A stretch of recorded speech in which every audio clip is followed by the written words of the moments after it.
everybody. It is right at 12:30, so I am going to go ahead and get started. I do want to say while I am screen sharing, I won't be able to see the chat. So as we go along, if anyone has a question, please feel free to come off mute and ask it. But when we're done, I will actually stop screen sharing and go ahead and address any questions that anyone might have at the end. Also, if you look in the chat, I have linked the slide deck already in there for you. So this resource will be available, as are all of the slide decks for any of the presentations that I do.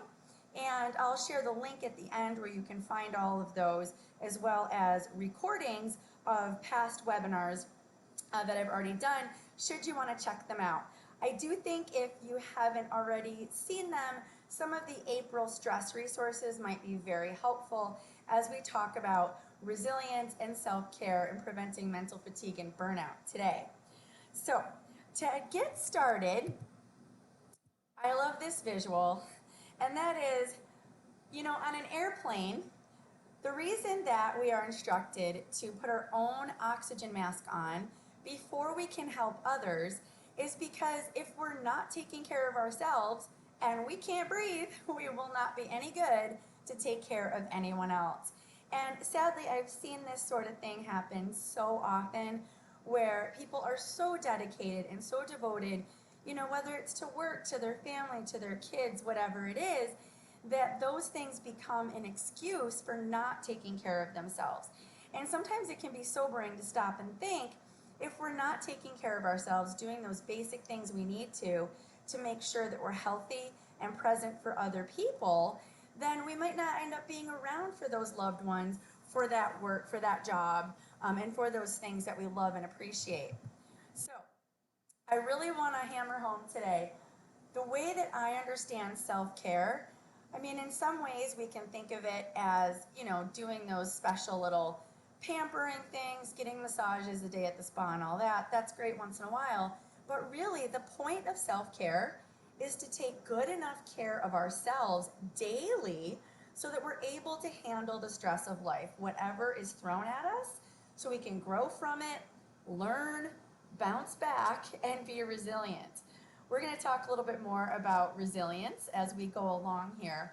But really, starting to think of self-care as doing those things that are going to make sure that my body is able to bounce back and recover. So even simple things like making sure we go to the doctor when we need to, and the dentist, and things like that.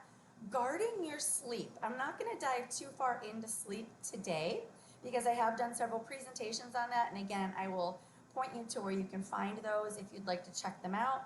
But simply lack of sleep can cause stress all by itself and can provide a major roadblock to allowing our bodies to get the recovery that we need so that we can continue to function at the level that we want to.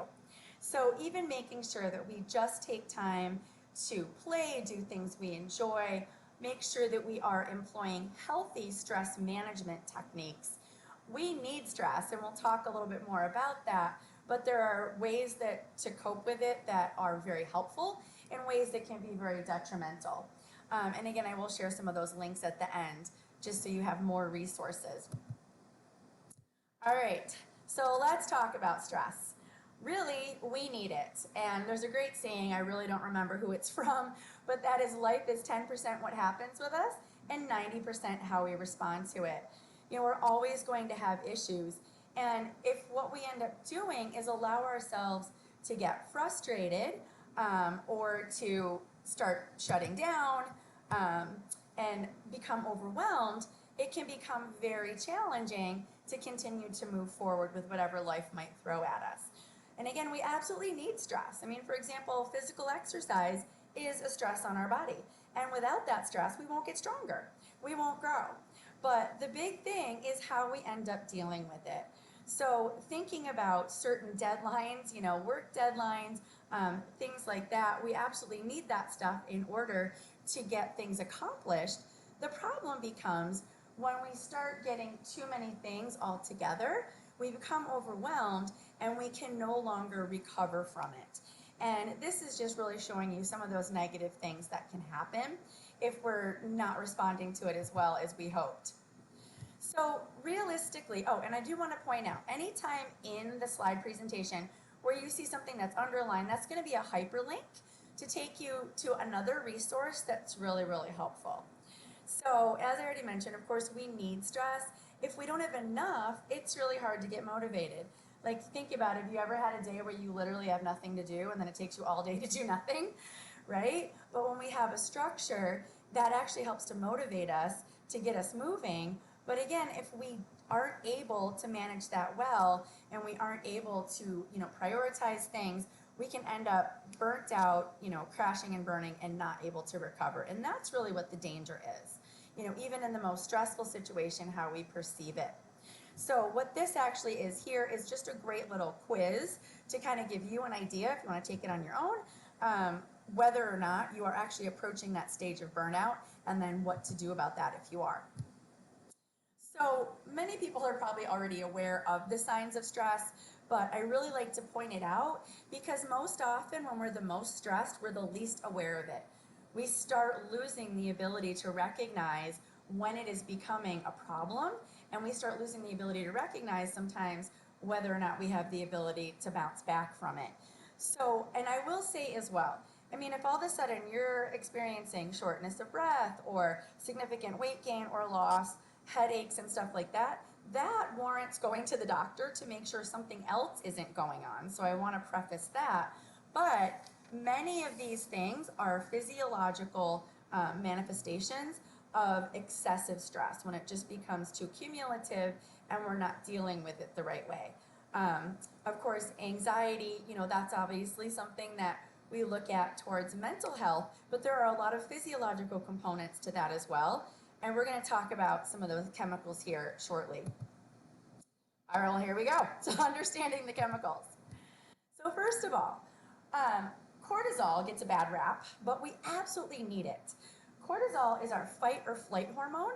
We need it for so many different reasons. So let's say you almost get in an accident, or you hear a loud noise. It's going to cause you to startle and react on purpose for your safety, and our bodies need to do that.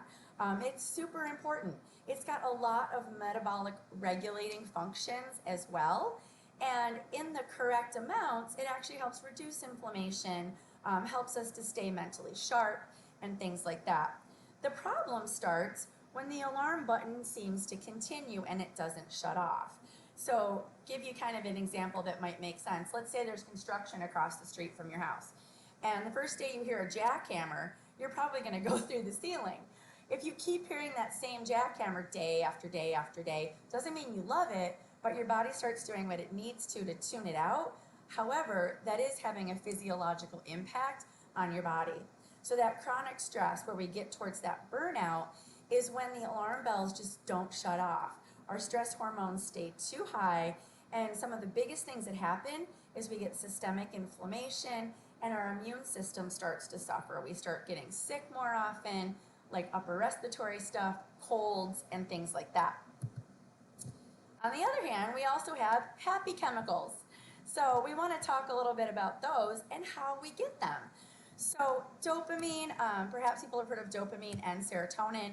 The big things with those is they are mood stabilizers in our reward centers. Basically everything we do, our body releases some kind of dopamine that wants us to either continue that or stop it. It helps us with learning patterns and habits. It helps with motivation, working towards goals. And honestly, serotonin and dopamine are the two primary chemicals that are treated by antidepressant drugs like Paxil. We actually know there's lots of other ways to get it, and those other ways are just as effective. However, exercise is not always prescribed for that, mostly because people have a hard time actually sticking with it and carrying it out. But they are incredibly effective. So how do we get dopamine without a medication? Simply having a to-do list and being able to check something off so you've got an accomplishment. Sometimes on my to-do list, I put get out of bed, so at least I can check something off at the beginning of the day. Any kind of exercise. And of course, that could be intense exercise or it could be casual. But when we're looking for stress relief, actually more low impact and moderate exercise tends to be more calming because it has more of a rhythmic nature, like going for a gentle walk. If we are in a state where we recognize we're really stressed out, doing a crazy HIIT workout might actually not be helpful. It might be detrimental. So even that good stress that our body needs, if we exercise too much with too much intensity over a short period of time and we don't allow our bodies to recover, the opposite of what we want will happen. Our fitness levels will actually go down, we'll end up with injuries, our immune system will be compromised, and all sorts of other things.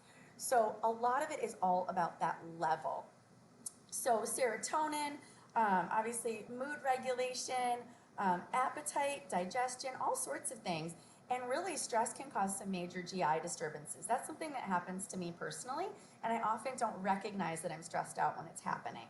But bright light, and I want to say that doesn't mean a fluorescent light bulb, that actually means sunshine, even if it's 2 minutes. Getting those actual UV rays, even on a cloudy day, can really, really help. And then endorphins, you probably have heard of a runner's high. Those are the chemicals that are released to actually kill pain in our bodies and allow us to feel like what we're doing is really good for us.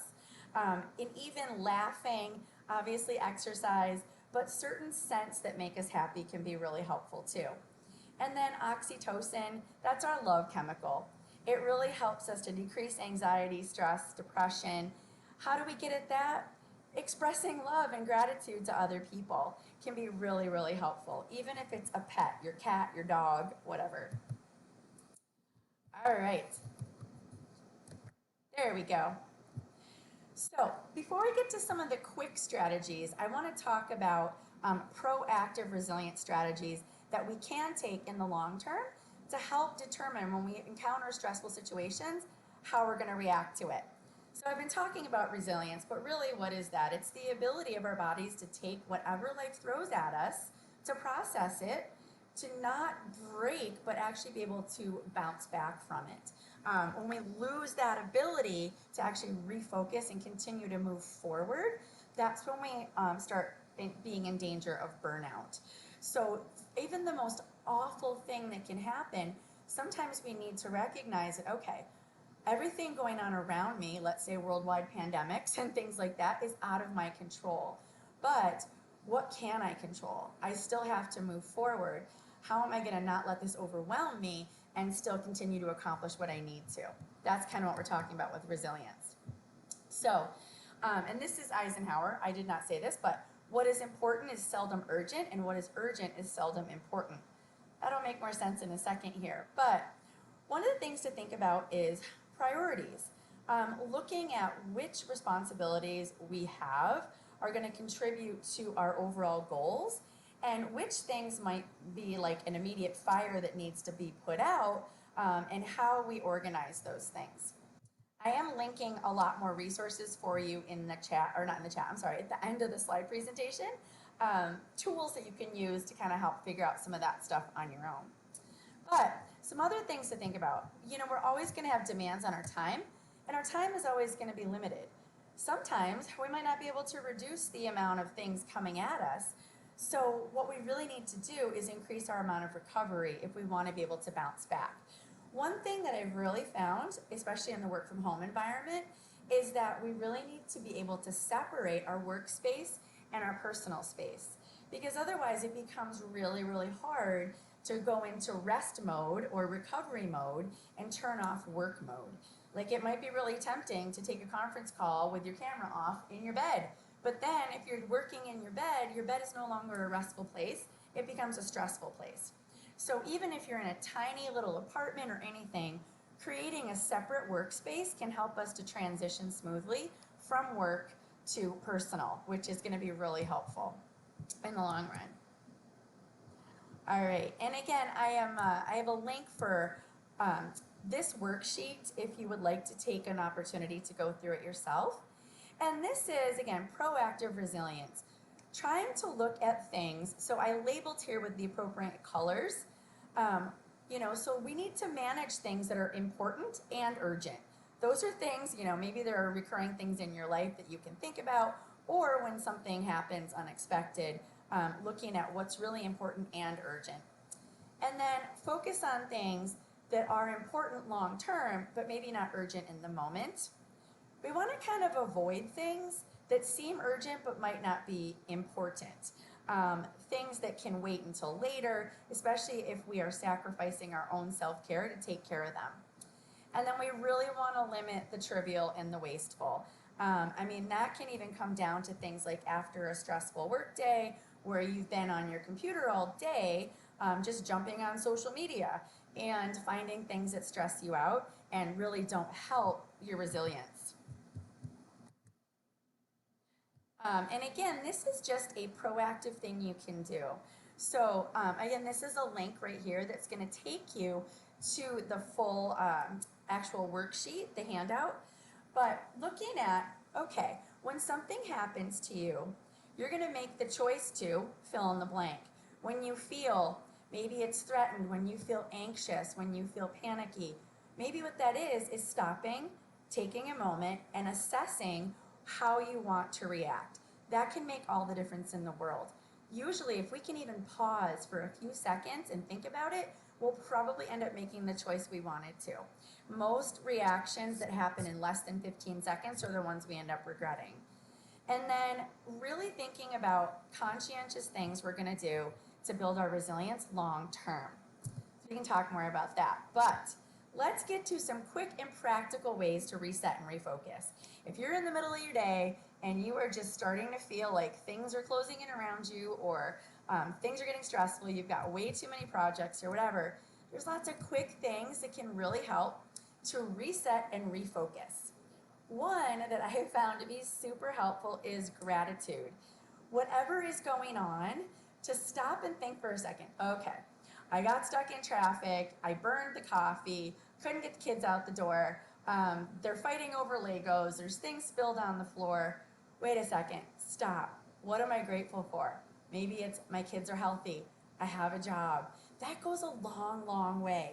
Thinking about it during transition moments when you'd be tempted to just let that stuff overwhelm you.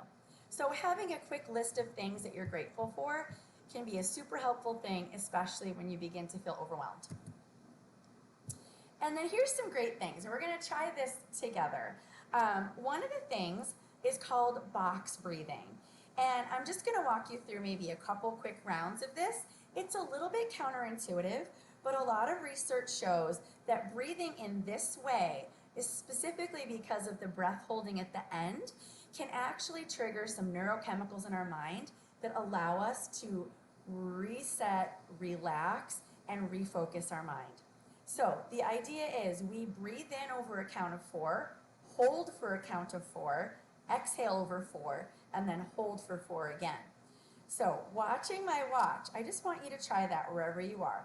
We're going to go in, 2, 3, 4, hold, 2, 3, 4, exhale, 2, 3, 4, and hold, 2, 3, 4. Now inhale, 2, 3, 4, hold, 2, 3, 4, exhale, 2, 3, 4, and hold, 2, 3, 4. One more. Inhale, 2, 3, 4.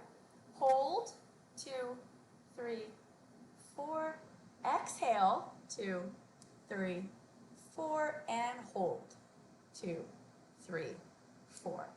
I know that's a little bit different. The breath holding at the end kind of throws us, but what this has shown is even with, they do this in the military. So for example, like with the Navy SEALs or someone that is in incredibly stressful situations, that holding at the end lets our brain know that we actually can do it, and it helps us to calm down. So as little as 2 to 5 minutes can help. As little as 2 to 5 minutes of movement in the middle of the day can help you to refocus. Even if that's running up and down a flight of stairs, going out to get your mail, anything, a little bit of sunshine, moving your body, even for the shortest amount of time, can take you out of whatever's stressing you out and can reinvigorate your mind and help you to refocus. All right, so as we talked about movement, so we have all those feel-good chemicals here. And one of the things that I want to point out is when you are mentally fatigued, or tired from lack of sleep, almost anything you do is going to feel like it's at what's called an increased rate of perceived exertion. So if you're trying to exercise, you're trying to work out, you're trying to accomplish anything, if you are mentally fatigued or tired physically, it's going to feel harder. Basically, it's your body's way of letting you know that you're not getting enough recovery. So, as I already mentioned, even the littlest amount of movement, and everybody's got their favorite song. If you are stressed out, find that song that just makes you want to get out of your chair and dance around and move around. Move around for a few minutes to that and then go back to whatever you're doing. You will be amazed at how quickly that can help with stress. And then stretch breaks. So I just have several pictures here of simple stretches that you can do at your desk in the middle of the day. And even just stretching can help to lower our blood pressure, bring our level of fatigue down, of course, prevent work-related injuries, increase blood flow, improve energy, and all sorts of things like that. And I literally mean even 5 minutes can help significantly with that. And then nutrition. I'm going to be doing a few more presentations this month on nutrition, one called Feed Your Brain. But really, what I want to point out is that certain foods will actually increase stress and inflammation in our bodies. So if we are already in a state where we feel stressed out, we feel overwhelmed, one of the best things we can do is make good nutritional choices, things that are going to increase our immune system, increase our body's ability to make new cells and things like that. So, fruits, vegetables, making sure we're hydrated. Now, there's nothing wrong with a cup of coffee, but if we really are drinking way too much, and I meet with folks all the time, that because they're already tired, because they're run down, they tend to do things like drink energy drinks all day. What ends up happening is they're on over alert, their bodies can't recover as well as they want to, then they can't sleep as well at night. It's a giant it's a giant pinwheel, basically. Being well hydrated is going to help our body's metabolism and help us to recover. Really, processed food can be very detrimental too. Specifically, things like processed meats and certain types of junk food actually cause inflammation. So they can actually put your body in a state of stress. They don't do anything to help you recover from that stress and be resilient. All right, I'm going to try to wrap it up here in a few minutes so that I can go ahead and take some questions. Again, I want you to remember, not all stress is a bad thing. We absolutely need it. We're never going to eliminate all stress. If we did, our bodies wouldn't function very well anyway. One of the biggest things we can do is when something stressful happens is to pause, to kind of take inventory of what we can do, what we can control, and recognize how we can still move forward despite what happened to us. So focusing on what you can control, especially if things feel like they're completely out of your control, can be very empowering. Give yourself permission to prioritize yourself and take care of yourself so that you can be present for those things. Make a to-do list. Make it easy so you know you can accomplish some things and check it off. Maybe set a timer and don't forget to take a quick, even if it's a 2-minute break in between meetings, your favorite song, a little bit of sunshine. Drink before you caffeinate. And again, nothing wrong with coffee, just not overdoing it. Finding things that make you laugh. Laughter is medicine, and that can be so helpful. When things get overwhelming, just pausing and recognizing what you're grateful for, whether it's a family member, whether it's your job, whether it's your home, whatever it might be.